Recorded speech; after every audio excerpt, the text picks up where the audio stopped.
A continuación se tratará el tema Perspectivas del teletrabajo en la actualidad por el profesor Wilfredo Sanguinetti Raymond de España, quien es catedrático y doctor en Derecho de la Universidad de Salamanca, donde se desempeña como docente de su Facultad de Derecho a nivel de grado, máster y doctorado. Director del Departamento de Derecho de Trabajo y Trabajo Social de esta universidad y del Máster Universitario en Derecho del Trabajo y Relaciones Laborales. Ha sido conciliador, mediador del Servicio de Relaciones Laborales de Castilla y León. Se desempeñó como jefe del Gabinete de Asesores del Ministro de Trabajo del Perú. En la última década ha dedicado su esfuerzo al estudio del impacto de las transformaciones económicas, tecnológicas y productivas sobre el marco institucional del derecho del trabajo. Es autor de numerosos artículos aparecidos en libros y revistas españolas, europeas y americanas, y demás publicaciones en el campo de su especialidad. Ha impartido más de 400 conferencias y seminarios en instituciones de España, Europa y América Latina. Buenos días, queridos amigos y amigas. Es para mí una satisfacción poderme conectar ahora con todos ustedes desde mi confinamiento en la ciudad de Salamanca para participar en este 11º Congreso Internacional de Derecho del Trabajo y de la Seguridad Social. Yo he participado en ediciones anteriores, presenciales y muy animadas en Isla Margarita, hasta en 3 ocasiones, y ahora lo hago en un contexto muy distinto, pero con la misma satisfacción y el mismo cariño hacia mis amigos de la Fundación Universitas y en particular hacia mi querido amigo el profesor Óscar Hernández. Además, esta es una ocasión especial. El último congreso al que yo asistí presencialmente fue en homenaje al profesor Mario Pasco Cosmópolis, que fue uno de mis profesores en la Pontificia Universidad Católica del Perú en los años 80, y esta 11ª edición se hace en homenaje al profesor Manuel Carlos Palomeque, que es mi maestro en la Universidad de Salamanca. Por tanto, es para mí motivo de especial satisfacción poderme sumar a este congreso y a este merecido homenaje a uno de los grandes maestros del derecho español del trabajo, con el cual he tenido el privilegio de mantener una relación que continúa a lo largo de más de 30 años, ¿no? Desde el año 1987, ¿no? Cuando yo inicié mis estudios de doctorado en la Universidad de Salamanca bajo su dirección. Entonces estoy muy feliz de sumarme a este homenaje a mi maestro y vamos a hablar, por tanto, del teletrabajo, que es el objeto de esta intervención. He de empezar por decirles que la idea moderna del teletrabajo surge en los Estados Unidos de América durante la crisis del petróleo de los años 70, cuando Jack Niels, conocido como el padre del teletrabajo, dirigió una investigación sobre la aplicación de las tecnologías de las comunicaciones disponibles en la época para reducir los traslados a los centros de trabajo de los trabajadores, sustituyéndolos por la transmisión de información hacia estos de manera que realicen sus labores desde sus domicilios. El proyecto, sin embargo, fue abandonado poco después debido a sus altos costos y a la escasa fiabilidad de las tecnologías de la época. La idea se recuperará en los años 90 del siglo pasado debido al mayor desarrollo de las tecnologías de la información y las comunicaciones y al abaratamiento muy relevante de los costos de conexión. Además, contribuiría a ello la demanda de mayor flexibilidad organizativa por parte de las empresas y de mayor adaptación del trabajo a las necesidades y a las situaciones personales de los trabajadores. Trabajadores con obligaciones familiares, trabajadores con dificultades de desplazamiento, etc. De esta época, de los años 90, es que proviene la noción de teletrabajo que manejamos ahora, que se basa en la combinación de 2 elementos fundamentales. Primer elemento de la noción de teletrabajo, el elemento topográfico. Para hablar de teletrabajo, el teletrabajador debe realizar sus tareas fuera de las instalaciones de la empresa, en su domicilio o en otro espacio distinto del centro de trabajo, bien elegido por él o bien pactado con el empleador, pero en el que no sea posible la vigilancia física directa del trabajo del trabajador. No es indispensable, en cambio, que esa ejecución a distancia sea una ejecución exclusiva desde ese lugar. Se pueden alternar, por tanto, el teletrabajo presencial, el teletrabajo desde el domicilio u otro lugar con algún tipo de actividad presencial, siempre y cuando predomine la actividad externa para poder hablar de teletrabajo. Segundo elemento, el de carácter tecnológico. La realización del trabajo debe estar basada en el empleo de las tecnologías de la información y las comunicaciones, que son las que permiten que una actividad que en principio debía ser realizada de manera presencial se pueda realizar a distancia. Es decir, teletrabajar supone recibir, tratar y enviar información o trabajar con contenidos inmateriales. Por tanto, no son teletrabajadores quienes utilizan las tecnologías de la información y las comunicaciones, internet, el correo electrónico o un teléfono celular, simplemente para comunicarse con la empresa. Estos son los dos elementos fundamentales, a los cuales se añade una tercera idea muy relevante, que es la vinculación de la noción de teletrabajo exclusivamente con las actividades desarrolladas individualmente por las personas físicas, de forma que no son teletrabajadores quienes trabajan para una empresa que realiza actividades a distancia. Aquí quien teletrabaja es la empresa, no el teletrabajador. Ni tampoco son teletrabajadores quienes trabajan a distancia en grupo. La noción de teletrabajo es una noción antropocéntrica, basada en la realización individualizada a distancia de un trabajo vinculado con el procesamiento de la información, un trabajo inmaterial o desmaterializado, utilizando las tecnologías para su realización y comunicación. Bueno, ya en esta etapa, en los años 90, el teletrabajo fue objeto de una atención importante por parte de la doctrina laboralista, aunque desde una perspectiva muy particular. La perspectiva de la determinación de cómo distinguir el teletrabajo subordinado, objeto del derecho del trabajo, del teletrabajo no subordinado o autónomo, que no es objeto del derecho del trabajo. Y aquí, la falta de control directo y personal del teletrabajador por parte del empresario o empleador hizo dudar a algunos autores, sobre todo italianos, de que pudiera hablarse con propiedad de subordinación en el teletrabajo. Se llegó a hablar incluso de una crisis de la subordinación, incluso de la necesidad de sustituirla por otro elemento. Esta tesis de origen italiano tuvo incluso un importante predicamento en América Latina. Sin embargo, rápidamente se advertiría que la subordinación no necesariamente desaparece en el teletrabajo. Incluso la subordinación puede aumentar, puede ser mayor en el caso de los teletrabajadores a través del uso de herramientas tecnológicas, como la conexión informática o el uso de programas informáticos que permiten un control del trabajador, del trabajo y de la propia persona, incluso más penetrante. Se llega así a una especie de telesubordinación que puede ser más opresiva incluso que la subordinación de cualquier trabajador.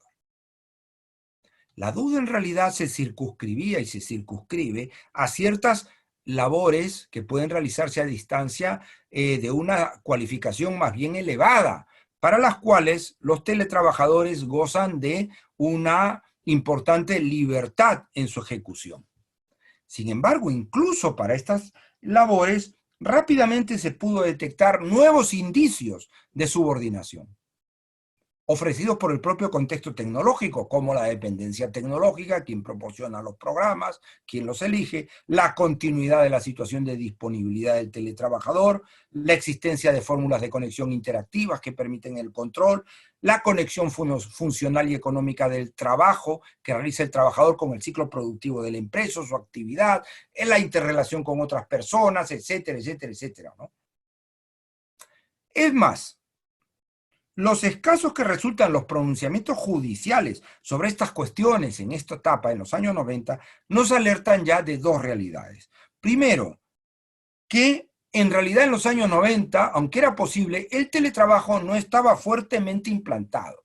Incluso se llegó a decir, irónicamente, que en el fondo existían más estudiosos del teletrabajo que dudaban de las categorías, de la aplicación de las categorías laborales, que propiamente teletrabajadores.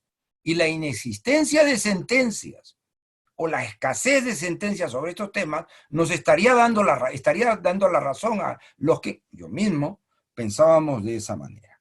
Y en segundo lugar, y esto es tan relevante como lo anterior, que la calificación contractual como subordinado o no del teletrabajo no es en realidad o no era ya entonces una fuente de conflictos tan relevante como se pensaba. Y que en realidad los verdaderos problemas que generaba el teletrabajo no eran propiamente los relacionados con su calificación jurídica, sino más bien los problemas que planteaba el teletrabajo eran de régimen jurídico, de régimen jurídico asociados a varios riesgos o peligros que es capaz de plantear la aplicación del teletrabajo. Entre ellos, ya entonces se advirtió un riesgo de evasión de la legislación laboral, el trabajador está alejado de cualquier tipo de control, de vigilancia, es más fácil que pueda eludirse la celebración de un contrato de trabajo y el control de las autoridades, de la inspección de trabajo, luego la posibilidad también, el riesgo de posibilidad de introducir diferencias de trato peyorativas, tratar distinto a los teletrabajadores que a los trabajadores internos, pagarles menos, exigirles más esfuerzos, etcétera, riesgos de invasión de la vida privada y familiar del trabajador, de difuminación de la frontera entre la vida privada y el trabajo, de transferencia de los costos del trabajo al trabajador, se ocupa la vivienda del trabajador, se ocupa su conexión informática, no se le proporcionan medios de trabajo, y por supuesto de disolución de la acción sindical derivada del aislamiento de los trabajadores, etcétera, etcétera, etcétera. Bueno, con todo, el teletrabajo no terminará de despegar, incluso ya empezando los años 2000, ¿no? Pese a que las tecnologías a partir de entonces mejoraron mucho y el abaratamiento del acceso a estas tecnologías o incluso los costos de comunicación se ha abaratado tanto que termina siendo actualmente, por lo menos los costes de conexión, absolutamente irrelevantes.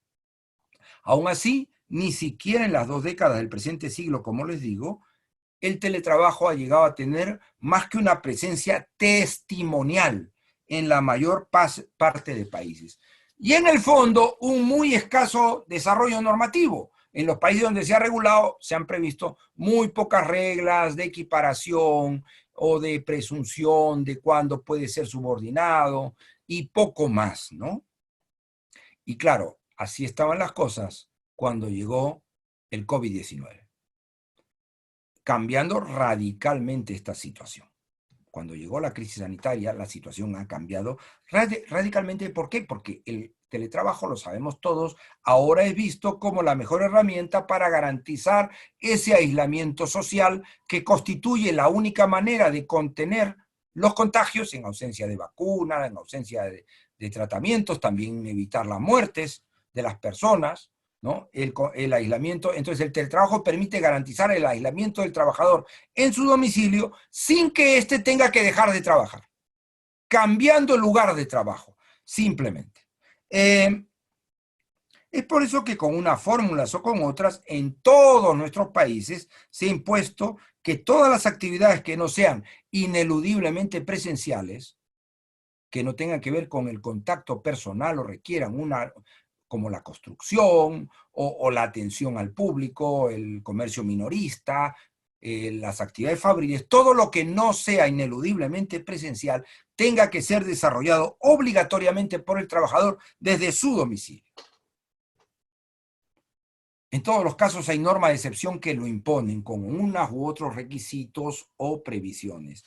Entonces, el requisito esencial de la voluntariedad del teletrabajo se ha visto sacrificado en la actualidad en aras de la salud pública, lo cual seguramente es explicable, pero que ha dado lugar a una suerte de huida, de escape precipitado, forzoso, atropellado y sin ningún tipo de garantía hacia el teletrabajo.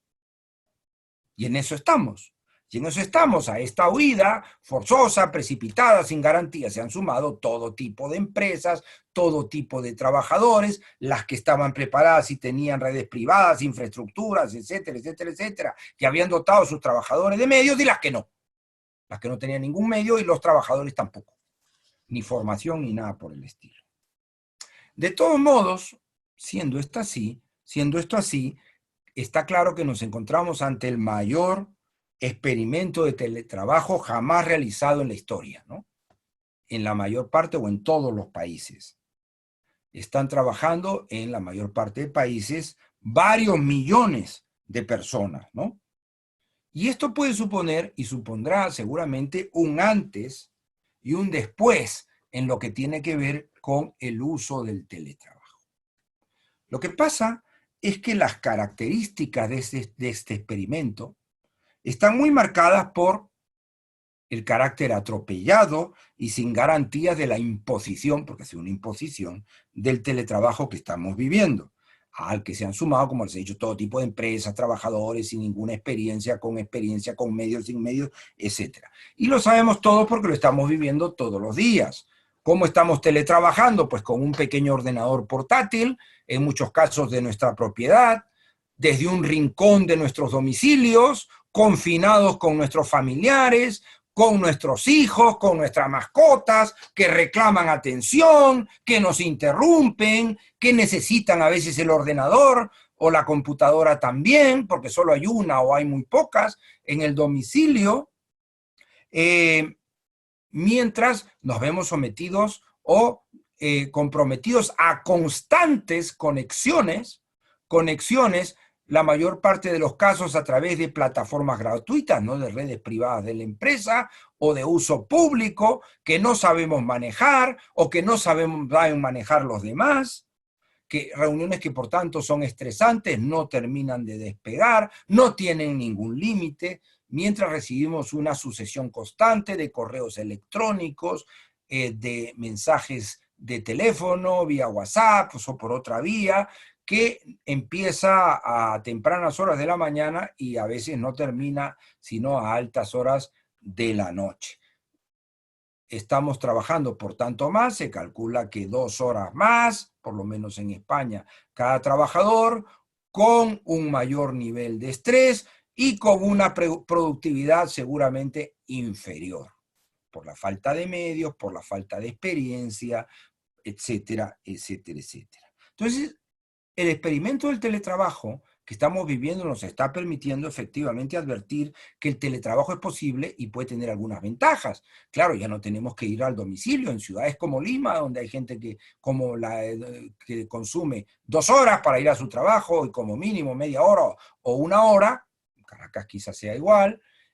Pues esto es una maravilla, ¿no? Para algunos se ahorran 2 a 3 horas todos los días de desplazamiento. Podemos atender a nuestros familiares, a los niños, a los mayores, pese a que no hay colegio, ¿no? Que no están estudiando, ¿no? Pero también nos está permitiendo advertir cómo el teletrabajo se puede convertir en una muy estresante, invasiva y además muy costosa para el trabajador forma de trabajo desde casa. Que claro, no puede ser el modelo del teletrabajo del futuro. Y por tanto, si queremos favorecer que el teletrabajo perdure, más allá de esta experiencia y sea y tenga además resultados positivos para las empresas y para los trabajadores, tenemos que adoptar medidas tenemos que adoptar medidas para garantizar que en el futuro el teletrabajo se reconduzca de lo que estamos viviendo, que tiene más de pesadilla que de sueño, hacia fronteras y hacia límites sostenibles. A mí me parece en concreto que, que tales medidas deberían dirigirse a tratar de evitar 4 situaciones o fenómenos negativos de los cuales estamos siendo víctimas. No habrá más remedio seguramente en la situación actual, pero en el futuro, cuando esto termine, que terminará, habrá que evitar estos 4 riesgos. Primer riesgo a evitar: el teletrabajo impuesto, sin dotación de medios, ni adaptación del lugar de trabajo y sin asunción de los costos del trabajo por la empresa, sino por el trabajador. Debe garantizarse en el futuro, en primer lugar, la voluntariedad del teletrabajo. En segundo lugar, la necesaria dotación de los equipos y las conexiones por el empleador, y no como es ahora. Y además la cobertura de los gastos que ocasiona, que este teletrabajo genera, por el empleador. Deberá además adaptarse la normativa sobre prevención de riesgos laborales para asegurar que el teletrabajo no podrá realizarse sin un espacio de trabajo y unos equipos que sean aptos para evitar los riesgos asociados a esta forma de trabajar, los riesgos ergonómicos, psicosociales, vinculados con el uso de pantallas, etc. Y esto, claro, impone la necesidad de una evaluación, la aplicación de las normas generales trasladadas al teletrabajo, una evaluación previa del lugar de trabajo y de los equipos, la realización en su caso de reformas en el puesto de trabajo para adaptarlos, y luego, claro, visitas periódicas de inspección seguramente, y deberá valorarse además o ponderarse cómo compatibilizar esto con el respeto a la necesaria privacidad del trabajador y la protección de su domicilio, pero sin que esto suponga para el empleador tenerse que liberar de este tipo de obligación. Esto en primer lugar. Segundo riesgo, que el teletrabajo suponga, como está ocurriendo ahora, un espacio de invasión del domicilio, de la vida privada y familiar del trabajador y de su intimidad y de su privacidad. Entonces, para empezar, a mí me parece que al menos cuando el teletrabajo exija que se dedique de forma estable, más aún si además de estable es de forma exclusiva una zona del domicilio del trabajador, habrá que verificar, y la ley debería garantizar, si las condiciones de habitabilidad de ese domicilio lo permiten. Si el tamaño de la vivienda, si el número de habitaciones, de las personas que habitan esa vivienda, están en condiciones o permiten el desarrollo del teletrabajo. Además, debería compensarse al trabajador ese uso estable y más aún exclusivo que supone la disposición de su vivienda o la disponibilidad para el trabajo, que supone un correlativo ahorro de costes para la empresa. No vale decir, no, es que el teletrabajo supone gran ahorro en edificios. Claro, pero usted está ocupando la vivienda del trabajador. Tendrá usted que compensárselo. También será necesario introducir reglas que permitan conciliar el control de la actividad del trabajador, que aquí no hay más remedio que realizarlo a través de medios tecnológicos, con la tutela del derecho al respeto de la esfera privada del trabajador. Y aquí habrá que tener en cuenta, antes de nada, que la videovigilancia no parece estar justificada como fórmulas de control, salvo casos muy excepcionales, debido a que constituye una forma de control altamente invasiva y además debido a la existencia de mecanismos de control posibles a través de programas informáticos que toman datos solo sobre el desarrollo del trabajo y no sobre la persona del trabajador. Además, esos datos que se obtienen a través de programas informáticos deben garantizarse que sean extraídos exclusivamente en la medida en que sean necesarios para ese control, y además debe garantizarse que su uso no deberá exceder de esa finalidad de control. Teniendo en cuenta, por último, que cualquier medio de control, incluso en este caso, no cabe. Deberá, en primer lugar, informarse al trabajador y, en segundo lugar, ese medio deberá pasar el triple filtro al afectar derechos fundamentales de la idoneidad, la necesidad y la proporcionalidad. Tercer riesgo a evitar: la colonización del entero tiempo del trabajador, como está ocurriendo ahora, ¿no? La desaparición de las fronteras entre el trabajo y la vida personal, la vida social y la vida familiar del trabajador. Esa especie de totum revolutum que estamos viviendo, y deberá garantizarse la flexibilidad y el control por parte del trabajador, para empezar, porque eso es el teletrabajo, es una fórmula flexible de trabajo que beneficia en primer lugar al trabajador, porque le permite controlar su tiempo de trabajo. Entonces, esto debería garantizarse que sea así, que sea en principio el trabajador quien decida cuándo trabajar, por qué periodos, cuándo interrumpir el trabajo, siempre que esto sea posible. Por tanto, el teletrabajo debería permitir la realización de horarios flexibles, en su caso con periodos rígidos, siempre que sea necesario para la conexión con la empresa, el trabajo en común con los compañeros, la celebración de reuniones, pero más allá de eso, la realización del trabajo debería estar dentro del margen de disponibilidad del trabajador.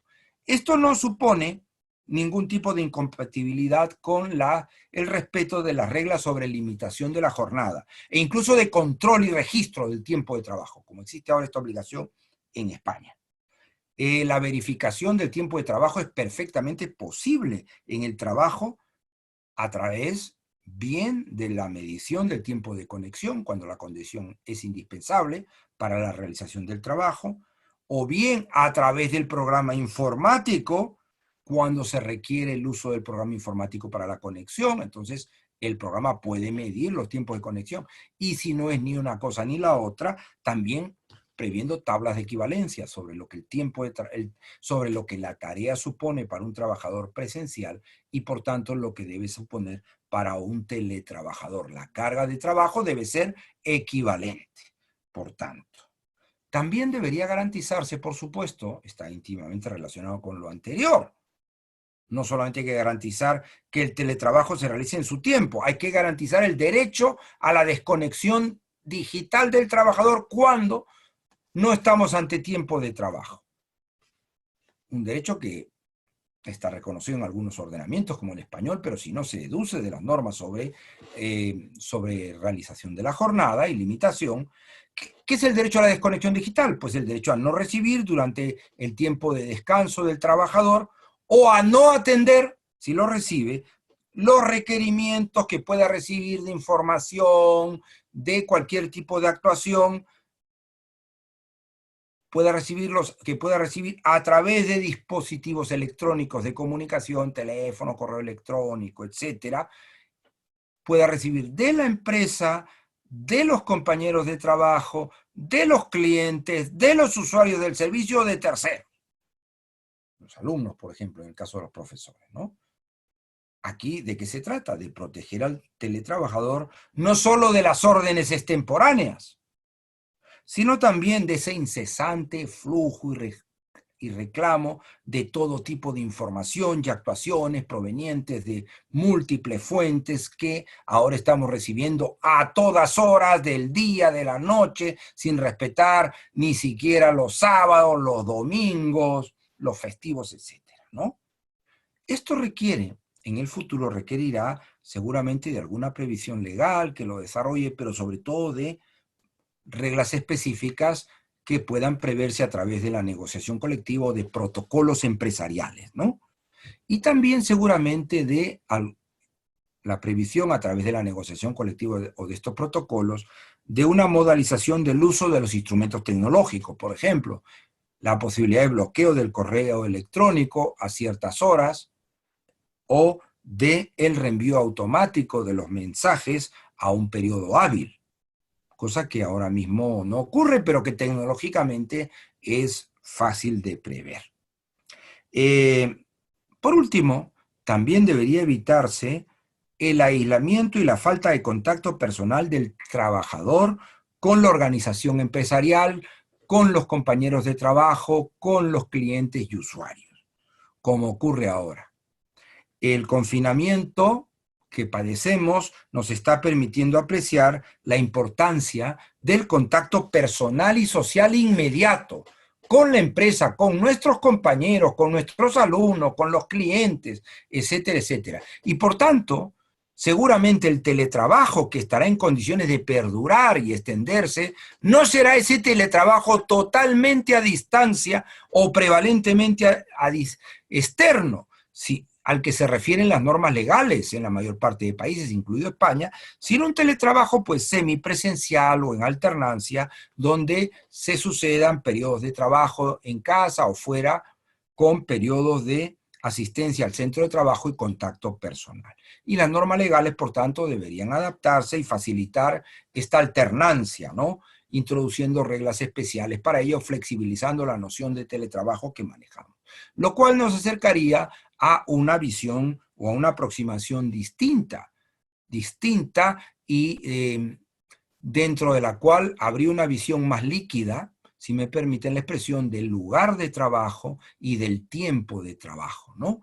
Que acercaría el teletrabajo, como lo entendemos, a otras fórmulas que han sido ensayadas en otros países, como el laboro ágile o smart working, que se ha regulado en Italia desde, me parece, el año 2017.